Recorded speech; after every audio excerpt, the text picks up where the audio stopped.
सिद्धाणं नमो आयर्याणं नमो वज्रायाणं नमो सोपंच नमो यारो सव्य पावकणाशिनो मंगलारं च सव्येसिं परमं हवै मंगलम्। जय जिनेन्द्र, मेरा नाम अर्चित जैन है। आज मैं आप सबको गणेश प्रसाद जी वर्णी के बारे में कुछ बताना चाहता हूँ। इस भारत वसुंधरा पर अनेक आध्यात्मिक संत हुए हैं जिन्होंने अपने जीवन एवं सत्कर्मों से देश, समाज व जन सामान्य का कल्याण किया है। उसी श्रृंखला में आदर्श संत गणेश प्रसाद जी वर्णी का नाम मुख्य है। आपका जन्म आसौद कृष्ण चतुर्थी विक्रम संवत 1931 में उत्तर प्रदेश के ललितपुर के जिले हंसेरा ग्राम के एक वैष्णव परिवार में हुआ था। उनके पिता का नाम श्री हीरालाल जी एवं माता का नाम उज्जारी देवी, जिन्हें वैष्णव होते हुए भी नमोकार मंत्र पर अज्ञात श्रद्धा थी। गणेश प्रसाद जी बचपन से ही होनहार, धर्मप्रिय, दयालु स्वभाव के थे। जैन मंदिर के सामने मकान होने के कारण मंदिर जी में होने वाली शास्त्र सभा आदि गतिविधियों का उनके मन पर बहुत प्रभाव पड़ा। वे शीघ्र ही अनेकांत, अपरिग्रहवाद और आदि जैन सिद्धांतों से प्रभावित होकर जैन धर्मावलंबी बन गए। उन्होंने स्वयं ही रात्रि भोजन का त्याग कर दिया और पानी छानकर उनकी रुचि धर्म आराधना से विशेष थी।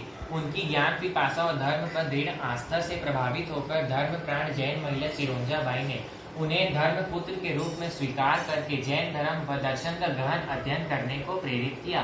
तब उन्होंने मथुरा, जयपुर, काशी आदि जाकर बड़े बड़े विद्वानों से विद्या अर्जन की। उनकी विनम्रता, सादगी और लगन ने अनेक विद्वानों को प्रभावित किया।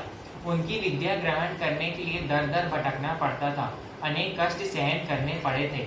इसलिए उन्होंने आने वाली नई पीढ़ी का कष्टों से बचने के लिए जैन धर्म के दर्शन, न्याय, सिद्धांत की शिक्षा के लिए बनारस, सागर, ललितपुर, धुआला, खटौली आदि में विद्यालय, महाविद्यालय। उनकी प्रेरणा से अनेक स्थानों में पाठशालाओं, गुरुकुलों, स्वाध्यायशालाओं, सरस्वती भंडारों, महिला श्रमों और उदासीनाश्रमों की स्थापना हुई।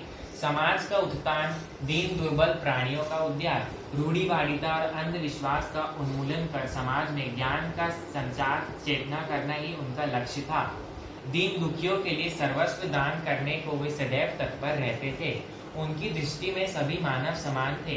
वे कहते थे कि प्रत्येक जीव धर्म, श्रद्धा, ज्ञान और सदाचार से अपना कल्याण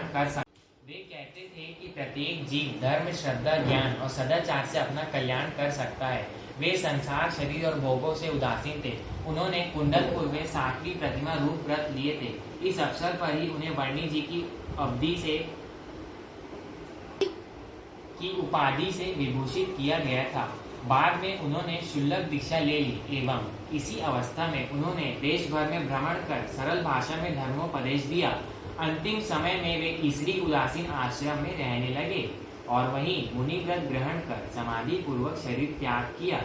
देश के उच्च कोटि के नेता व विद्वान पंडित मोतीलाल नेहरू, राष्ट्रपति डॉक्टर राजेंद्र प्रसाद, संत विनोबा भावे आदि उनसे बहुत प्रभावित थे और राष्ट्र संत के रूप में उनका सम्मान करते थे।